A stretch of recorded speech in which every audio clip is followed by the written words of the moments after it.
Welcome to Royal Haunts and Part 4 of the House of Stuart and the Commonwealth. Charles II was born at St James's Palace on the 29th of May 1630, with civil war breaking out when he was 12 years old. He could get no better military training than being in the thick of battle, accompanying his father during the Battle of Edge Hill in 1642, and at 15 years old taking a more active part that his father worried for his safety, and he was ordered to leave for France. When his father was captured and held prisoner, Charles tried to raise an army to attempt to rescue, but all in vain as Europe allied themselves to the new Cromwell regime, mainly to avoid a costly war. On his father's death, Scotland proclaimed Charles their new king, and it was on the 1st of January 1651, like those before him, that he was crowned at Scone. Charles then headed towards England, meeting Oliver Cromwell at Worcester, and that is where his hopes were dashed by a sound defeat, with Charles having no other option but to flee.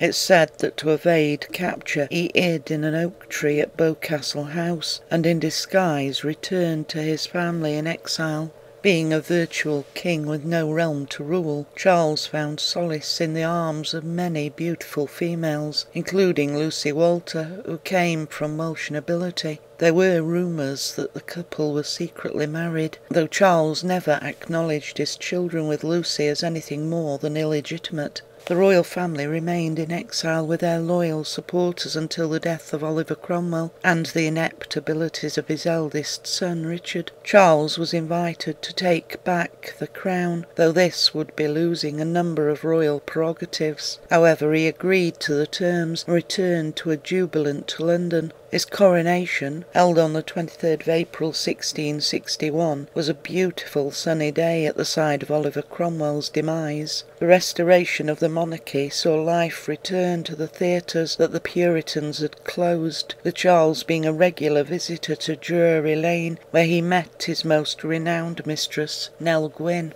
Although Parliament was made up of royalist supporters, their religious views were purely anti-Catholic, and when Titus Oates, an Anglican minister, openly accused Charles' own brother James of being involved in a plot, aided by the Pope, to kill the king and put himself on the throne, it caused a sweep of hysteria not unlike the witch trials that had been so prominent during Commonwealth rule. Like his father before him, Charles had conflicts with Parliament, but was more compliant, giving way to demands of both the House of Commons and House of Lords. And when he was short of money, instead of going to the government like his father, he sold Dunkirk to Louis XIV of France, and went on to do more secret deals for money, in which Charles agreed to convert to Catholicism, but wisely added the clause that this would only take effect when the welfare of his realm would permit.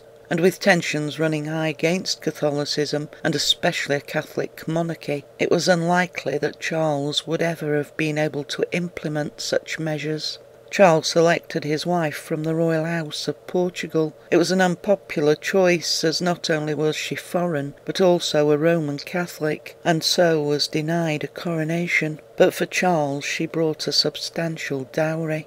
23-year-old Catherine of Braganza could not have known what she was letting herself in for, as Charles continued to openly have affairs, fathering children with his mistresses, while Catherine suffered miscarriages and stillbirths that she bore no heir to the throne. Charles and his mistress, Nell Gwynn, are said to haunt Salsey Lawn, though there is a stronger connection with another of Charles' mistresses, Barbara Villiers, their son marrying a former owner's daughter, Isabella Bennet. Beginning her affair with Charles while in exile, at the Restoration Barbara Villiers became one of the most powerful women in England.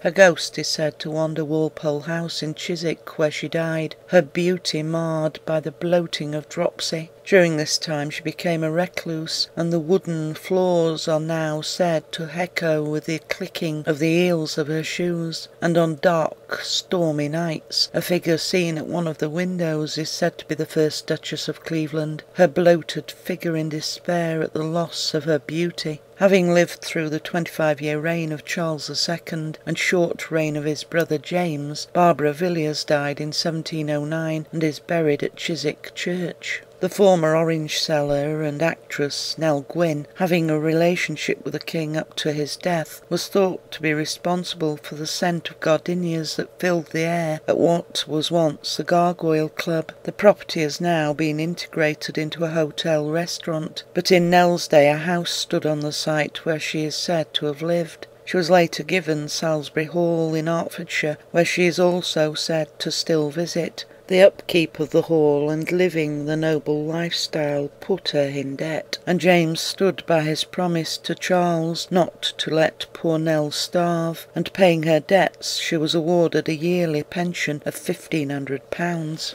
Charles is also reputed to haunt the Theatre Royal on Drury Lane, along with other recently departed souls who take a more prominent role, such as a comedian Dan Leno, and an unknown man in a grey suit who often watches matinees from a seat in the upper circle. Knowing his end was near, Charles converted to Catholicism on his deathbed, and having a stroke died at the Palace of Whitehall, leaving his brother James to face a hostile government and subjects.